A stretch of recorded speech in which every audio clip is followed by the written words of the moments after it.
Can you briefly introduce yourself and what you're spending your most of the time on right now?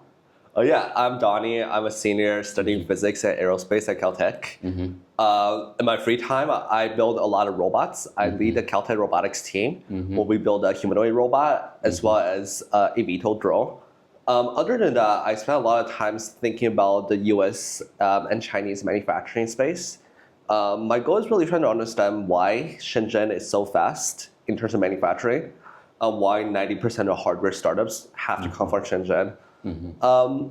And I really try to spend a lot of my time understanding this and hopefully building a startup to help people in America build at the same speed as Shenzhen. I saw from your post that you and your friends were building robotics projects at school. So when you were working on those, what were the biggest challenges you ran into? Yeah, actually, it's a broader challenge of making things in the US. We all know that it's hard to manufacture things in the US at a lower cost compared to China. And partially this is because a lot of manufacturing has shifted towards aerospace. So you could get precise parts, really, really precise, high quality parts fairly easily. But when we build robots, you don't really need ultra precision parts. And we can't pay like $5,000 for a little actuator. Wow. So it was really hard for us to build a robot at a cost and prototype quickly. A lot of shops that we talk to when we want to make our parts really try to charge us an insane amount of money that we don't have. And it was just really hard for us to just get started building. And a lot of times, unlike Shenzhen, there isn't this support system or ecosystem for you to build projects in hardware or robotics. And partially it's because no one really spent a lot of time building it. And you get all your hardware from Shenzhen anyways. So it was really hard for us trying to source all the parts and figure out what to make and how to get parts cheaply that are usable. Yeah, I heard this question actually repeatedly. Like it's so expensive to find the right manufacturing, like in US, and also some of the key components they just don't have it. Yeah. So the thing that we've been using a lot is called Sanka San. It's a really good manufacturing startup in the US. They make sheet metals. So you have to design everything in terms of sheet metals, which is not bad. But you were able to get US made parts fairly quickly and fairly cheaply. And we were able to use a lot of them because they're just pretty easy to use. The bigger problem is though getting special made part, like the stators inside of a robotic actuator. You can't really get the stator in the US anywhere, unless you get like 5,000 of them. But there's just no place to get them, so we have to ship it from like Alibaba and then wait for like 2 or 3 weeks, exactly, to get that stator where you can get it in like 2 or 3 days in Shenzhen. Yeah, exactly. Okay, so when did you start thinking this could be more than just a problem and that it might actually be a real business opportunity? I actually talked to a few robotic startups and also hardware startups in the US. What's interesting is many of them come to China from US, come to China for manufacturing. But it's interesting because when you look at the prototyping stage, many people choose to prototype in the US. The speed is not slower when you prototype in the US. But when you go instead from 0 to 1, when you go from 1 to 10, when you're actually starting producing your first batch, it's impossible to build in the US. If you want to do injection molding, you literally can't do it unless you contact an aerospace shop or some car manufacturing and wait 2 or 3 months to build it. Alternatively, in Shenzhen, you're able to just find a shop and they can build it for you in 2 weeks. And that makes me thinking, how do you really build a sustainable hardware startup in the US? It's hard. It's a problem. You really can't because there's no infrastructure to support it. So I really started thinking, okay, there is some opportunity. There's a pretty big business opportunities to build out the infrastructure to help startups, not to go from 0 to 1, but from 1 to 10. Start doing that initial batch of prototyping. currently in the US. To go for that is really to give people iteration speed because a lot of startups die because they literally can't compete with the speed of Shenzhen. You can iterate like once every 2 days instead of once every 2 weeks. So I think there has been a lot of opportunities that I see helping startups literally catching up to the speed of iteration for hardware, like how you can do it in Shenzhen. Let's talk about the startup idea itself. How are you currently thinking about this mini factory lab concept? Oh yeah. So one of the things I was thinking recently is how do we really build out a small sort of infrastructure to test out this idea without being hugely capital intensive and building millions of factories. One of the things that I sort of think from first principle is, what do startups want? Yeah. They want quicker iteration speeds. They don't care as much about funding or how much it is as compared to how quickly you can send out a full product and test it with users. Yeah, they want the MVP as soon as possible. Yeah, like building an MVP that MVP that you can send out, like you can ship out immediately. Yeah.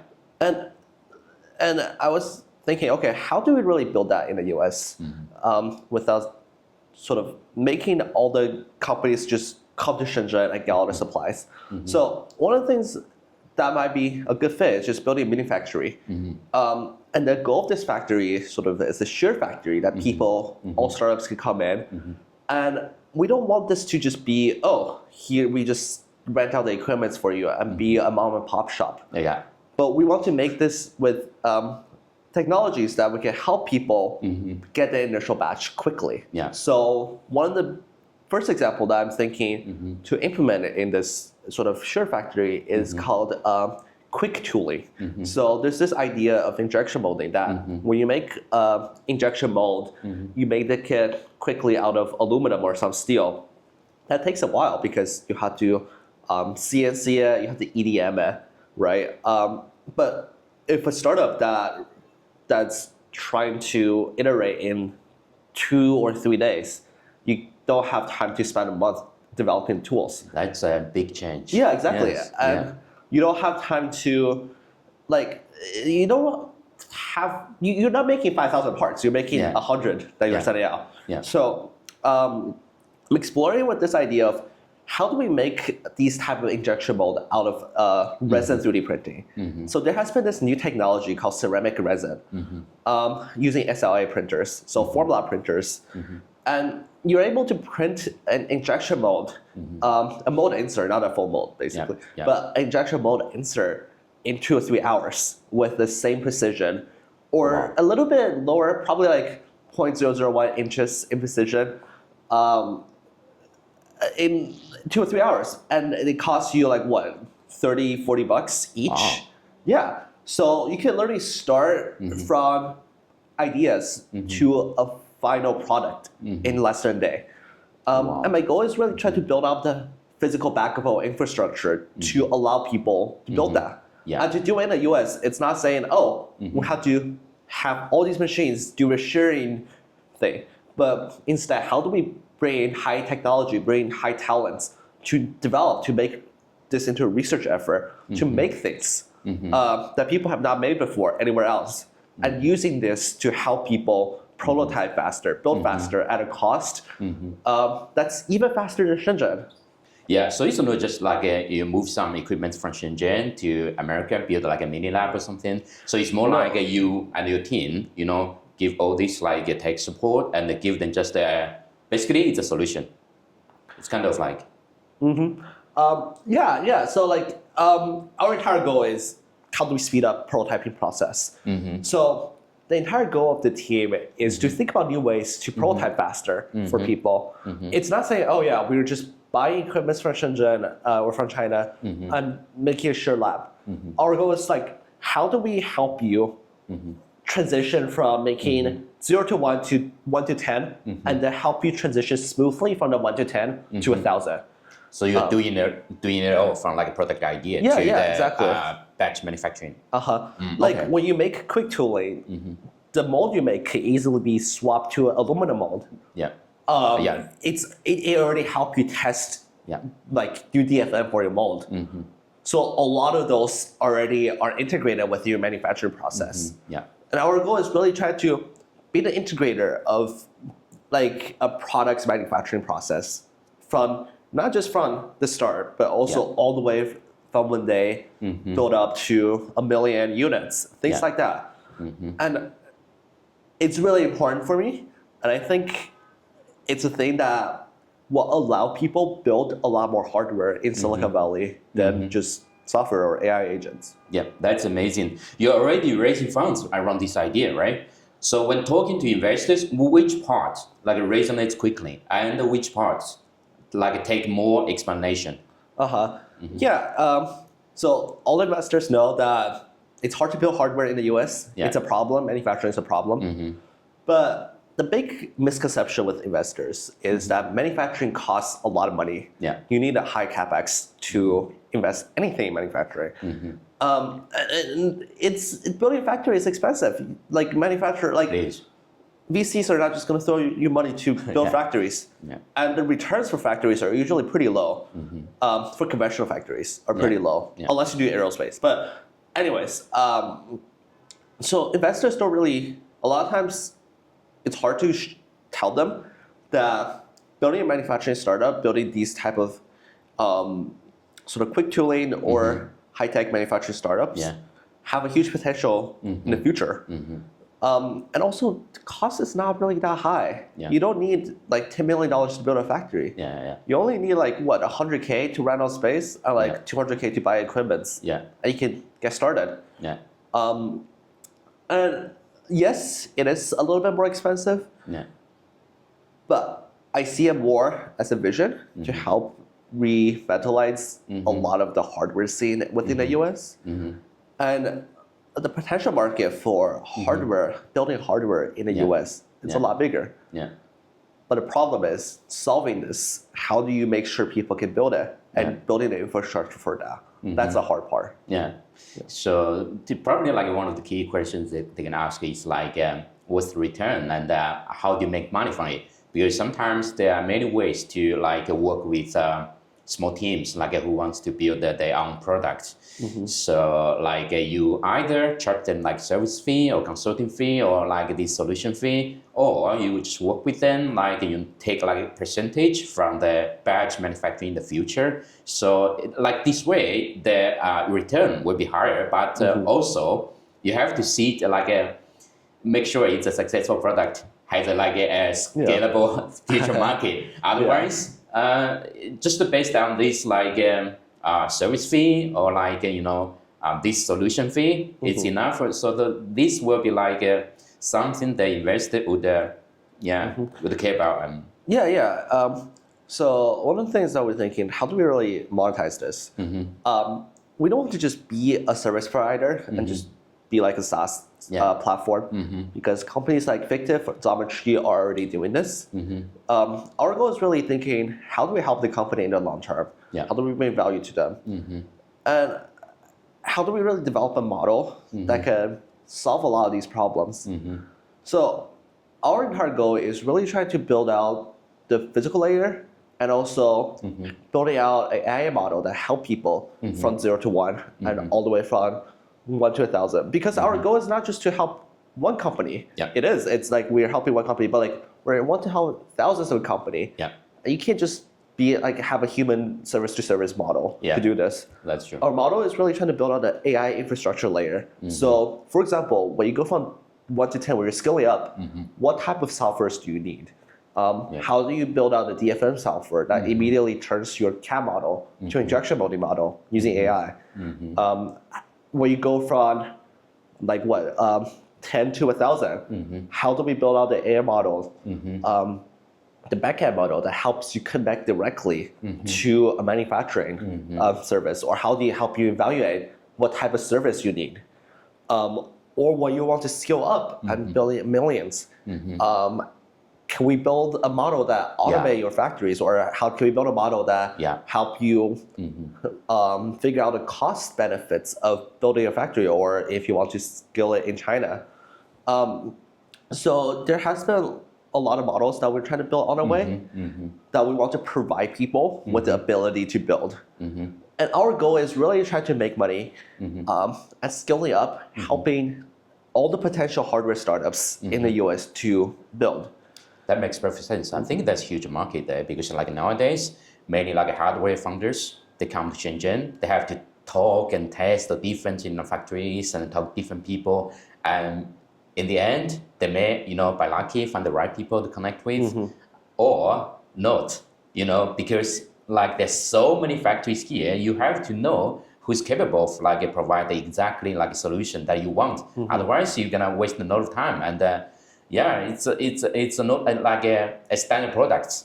It's not that easy. Yeah. And our goal is really trying to automate this process. So when you look at what Xometry Effective is doing, Xometry really tries to, they have this marketplace. So let's say I upload a part and they have 100 vendors who bid on the part, and whoever wins the bid is the one that makes it. But our goal is not that. We want to help businesses who want to scale, not just one or two parts. Or not just making them bid. We want to find the best partners for them. So we want to take care of all the back-end stuff for these businesses. So when they upload one thing, like they upload their document, it's pretty standard. It like probably some AI agents reads it and they understand what all the requirements, and it automatically pairs them to the best factory possible. And start that initiation, the negotiation process, start that production process. So instead of saying, oh, I have to do all of these manufacturing supply chain things myself, we literally have a trusted model that does everything for you. You can literally start building a hardware company just with one click. Let's say I click on my website, let's say, I want this, I want this, I want this. The next day, it's done. We build it for you. And it's not just high scale, it's low scale. Like it's not scale, like it's not high scale. It's also lower volume parts or high mix, low volume parts. We really try to find you the best partner. And also we really try to see if we have the physical capacity to build it for you. And end goal is really trying to bring, not just say, oh, we want to connect you with Shenzhen, but also bring some of the supply chain or bring some of the manufacturing process back to the US so people can prototype a lot quicker and being able to build anything they want and start scaling, start doing MVP a lot quicker than what they can do right now. Why did you choose to place this inside a co-working space instead of building like a traditional lab or factory? I think a lot of things that makes Shenzhen great, it's its ecosystem. Yes, Shenzhen has a lot of manufacturing. Yes, it has a lot of startups. But what makes Shenzhen great, what makes Shenzhen have the ability to iterate basically every 2 days is the hardware ecosystem it provides. Everyone's so well connected.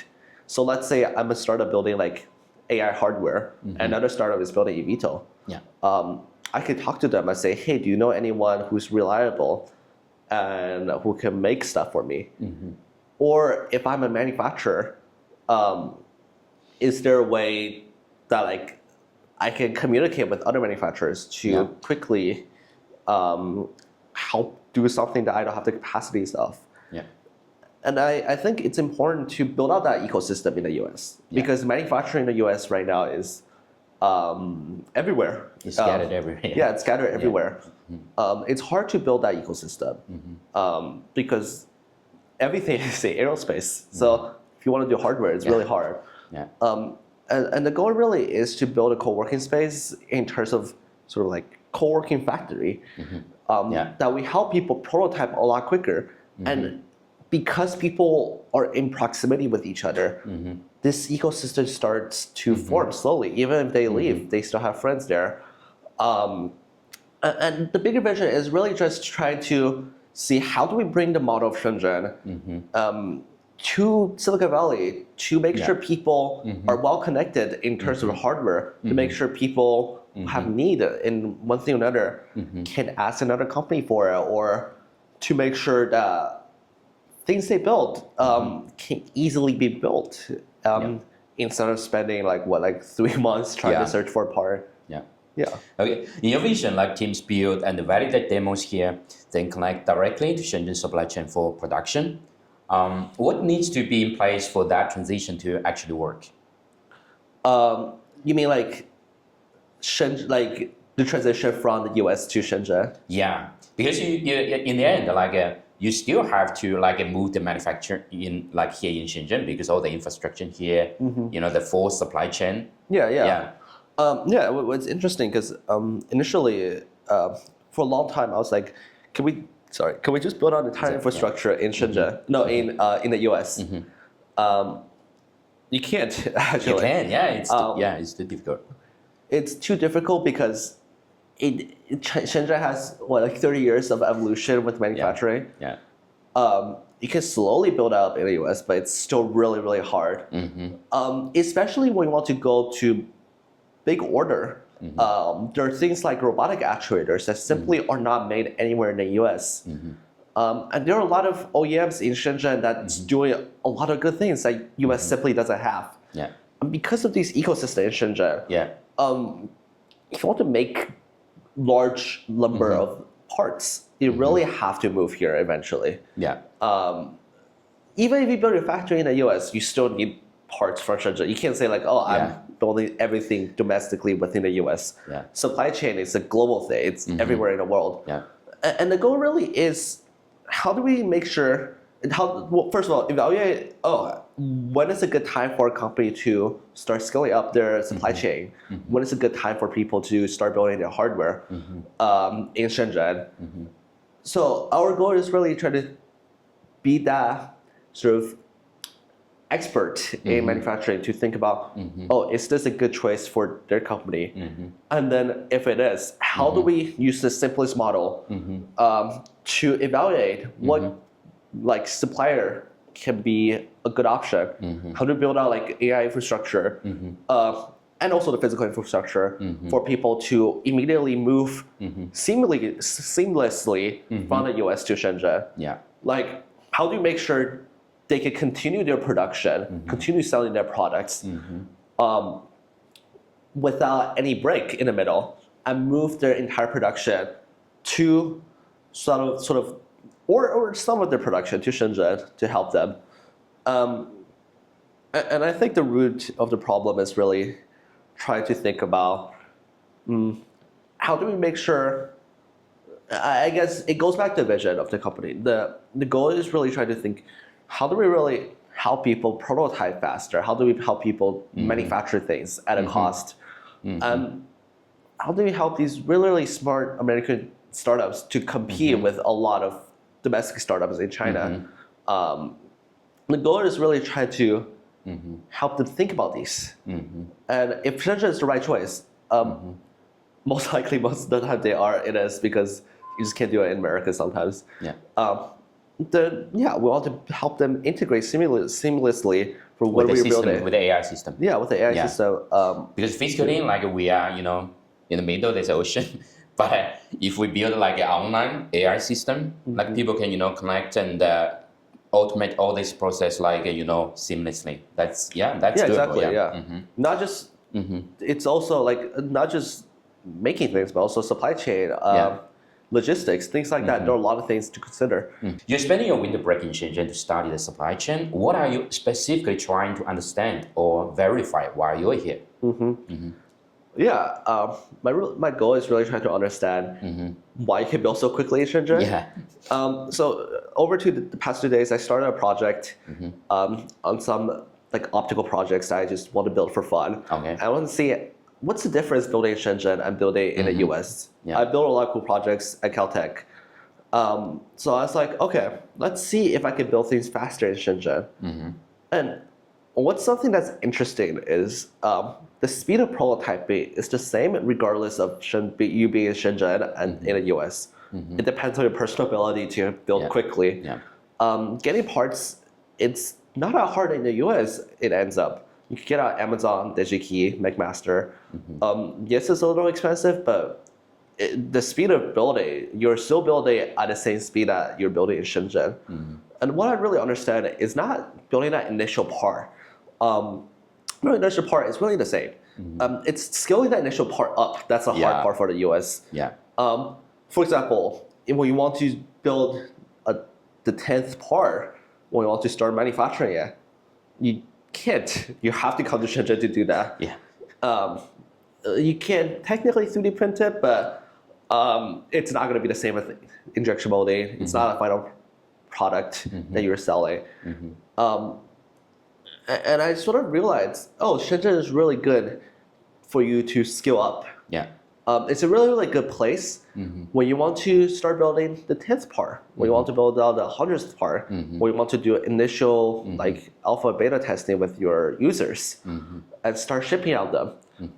Shenzhen has an entire ecosystem, supply chain to do all of these. You can just go to one factory and they will do everything from injection molding, assembly, PCB designs, all for you, just in one factory. Yeah. And they want to do that because they want to be a long-term partner with you. Yeah. But you can't really do that in the US. You really have to go through like 5 different factories. Yeah. You have to go to one that's making molds. You have to go to one that's CNC. You have to go to one that's PCB design. So that's this also not cost effective. Yeah. Like they don't do everything for you. In China, they just like you send them what you want, you give them specs, they make it, they ship it out. They even ship it out to customers for you. Yeah. And that's what's unique. That's true. Yeah. So like the next question is like after being here and talking to people, what assumptions have already changed? Because you've been like studying the US for how many years? I don't know. Like 6 years. 6 years already. Yeah. So basically you are exploring like the supply chain in Shenzhen just like this couple of years or maybe just recently because you were a student before, right? So what have already changed? Like So not just me, but like I think a lot of US companies think about Chinese manufacturing as copycats. They copy a lot of what US is doing, but just do it cheaper. That drives US business out. But that's not the case, actually. A lot of Chinese startups has that really, really big grit to commit to something. So when we look at robotic vacuum, iRobot recently went out of business. But I think it's not. I think it kind of makes sense because a lot of Chinese company, they have the grit to say, okay, how do we build out new innovation? How do we make things cheaper? How do we build a better product but for cheaper? Not just saying, how do we copy iRobot and do the same for cheaper? And that's what really interests me. A lot of Chinese company, there are a lot of smart people working like overtime, and they really try to think about how do we build a really, really good product for consumers for cheaper. And that's showing on the international market. A lot of people are buying Chinese product because they're just so much better, so much cheaper. And a lot of US companies can't compete. And it's not saying, like Chinese companies just copy. They literally are building better products. And I think that's something a lot of US startups or a lot of US companies can learn from. They have this Chinese companies have this deterministic grit, saying we have to build this. We have to build this better. So when it comes to misunderstand about what Chinese companies really good at, what they're actually been doing these days. So the next question is from your perspective, what do people outside China misunderstand the most about how hardware products are actually built? Actually, it's interesting because hardware product has a really big timeline, and there's a big process to build hardware product. It's not saying I have a CAD model, I have a PCB, I 3D print it, assemble it, that's it. That's not the case. When you build hardware product, think about this. I have initial design, I tested it, I have to go to a factory, think about the manufacturing process. 90% of the times, your CAD model can't be manufactured. You have to do this thing called design for manufacturability. Redesign your model, make sure it can be made into injection mold, communicate with factories. But it doesn't end there. The hard Yeah. part is about testing. Yeah. How do you make sure the quality of your parts is up to date? So you do like elastic testing, you break it apart, you do vacuum testing, you do a bunch of testing. And that's the important part of your product. We build hardware startups. A lot of people don't think about the testing part. They just think about building. Yeah. But 90% of the things that determine whether or not your product is good or not is how reliable it is in different cases. And we often forget the most important part, testing the product under different cases. So a lot of times manufacturers help you do that, or sort of factories, they have internal devices to do these testings for you. Yeah, But the people, QA. yeah, the QA, exactly. People never thought about them. Yeah. So they don't even think about them in designs most of the times. So I think it's something that's commonly that's forgotten. And it's important for prototypers to build out the infrastructure to do this as well. That's a stage 1. That's like still like a ton of work. Maybe from stage 1 to stage 10. Yeah. Yeah, exactly. Okay, so many of the teams you imagine using this space, maybe working on AI or robotics related products. From your personal perspective, where do you see real opportunities forming right now, and where do you think things still need more time to be validated? In terms of manufacturing or in terms of I mean, generally, I just am interested in like how you see like an AI, robotics, and also a lot of these like definitely, of course, related to manufacturing. Yeah. Yeah, actually, it's interesting. It's a big it's a big topic. Yeah. Actually, AI is really popular in the US because people can make money really quickly. Yeah. There has been a lot of billion-dollar startups coming out of building AIs like Cursor, Macore, things like that. They just simply replace traditional industry because AI agents are 10 times better than what people can do, and it's replacing labor. So it's not like, honestly, if you want to make money, it's not a bad place to go. Yeah. But I think it really, from my perspective, I think it's about vision. I really, really care about building a manufacturing startup in the US. I care about building, making sure people can build hardware. Yes, it's harder to make money. Yes, it's probably 10 times harder, 10 times more capital intensive to build that in the US. But I think it's something that needs to be done. In order for a lot of US companies to compete globally, especially hardware companies to compete globally, to build out infrastructure for hardware, you have to build out, in order for you to build hardware in the US, you have to build out the infrastructures in order to compete. So I see one paragraph to summarize. I think I see AI as a really good way for people to make money, to raise money quickly, and replace a lot of traditional industries. But I do think manufacturing is something that needs to be done. It's like a mission that we need to fix manufacturing in the US. We need to make sure people can build things in the US.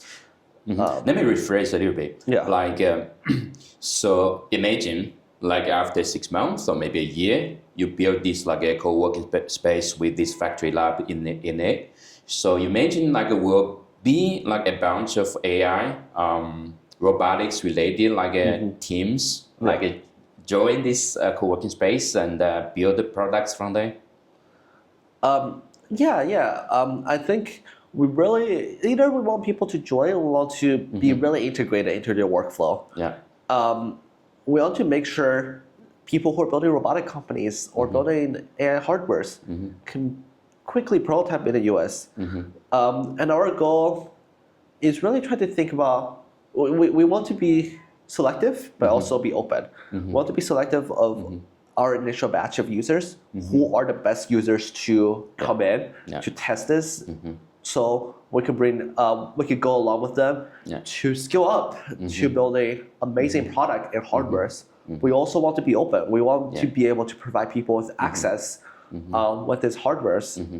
We don't want to just say, oh, you're an AI agent company, you're just building AI agents and putting it into some hardware devices. We don't want to just simply make sure every company can come in. We want to sort of find that initial batch of users, help them really scale up, help them go through all the supply chains and automate that entire process.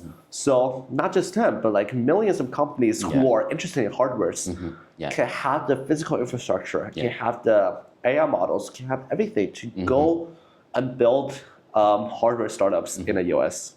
Yeah, that totally makes sense. The reason I brought this up is because like AI and robotics right now it's quite like a hot topic, and I've been seeing like many founders or teams, startups like from US come visit here in Shenzhen.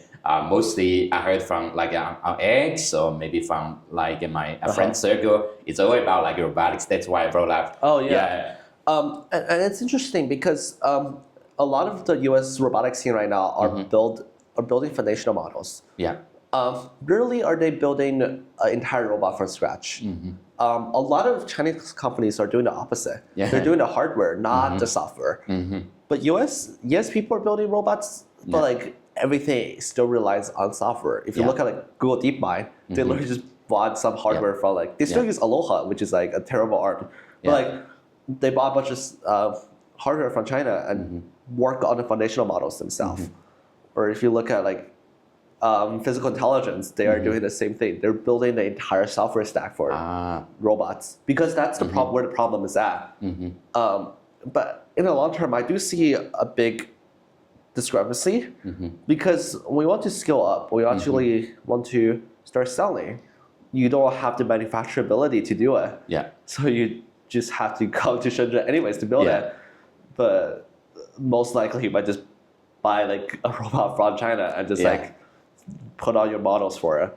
So there has been a lot of, I think, discrepancies between how US startups are building robots and how Chinese startups are building robots.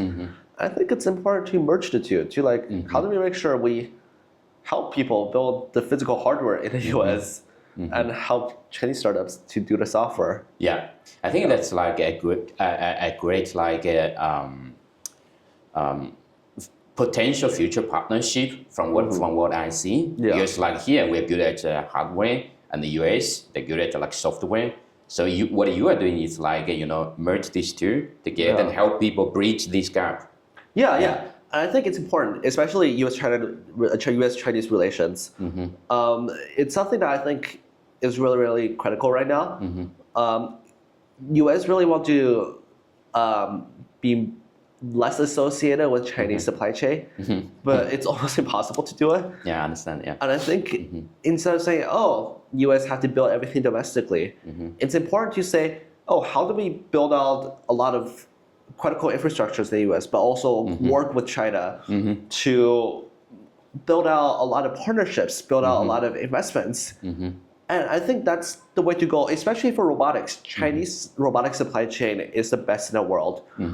And US has to come to China to build out this supply chain. 1 year from now, what concrete outcomes would make you feel this Shenzhen research and early exploration were worth it? Yeah, and I think a good outcome is really to have help a startup scale from 10 to 1,000. Help them really build out the infrastructure, build out the manufacturing, build out everything for them to scale up. I think that's a really good goal. I want to be able to, if we talk in a year again, I want to be able to say, I would love to do like we could do a follow-up. I think I want to be able to say, hey, here is our first customer. They have a really, really successful trip, where they have a really, really successful model building, prototyping in the US, but also connecting to Shenzhen. Or not just one, or maybe like first 10 customers, they have a really, really successful prototyping process in the US, but also they're able to connect seamlessly with Shenzhen to use whatever manufacturing system there is here. And eventually, in a year or maybe 2 years, I want to start building out the entire Shenzhen ecosystem in the US. So prototyping can be much, much easier. That's a great vision. I'm already excited. Like looking forward to the follow-up interview. Thank you for your time today. Yeah, thank you so much.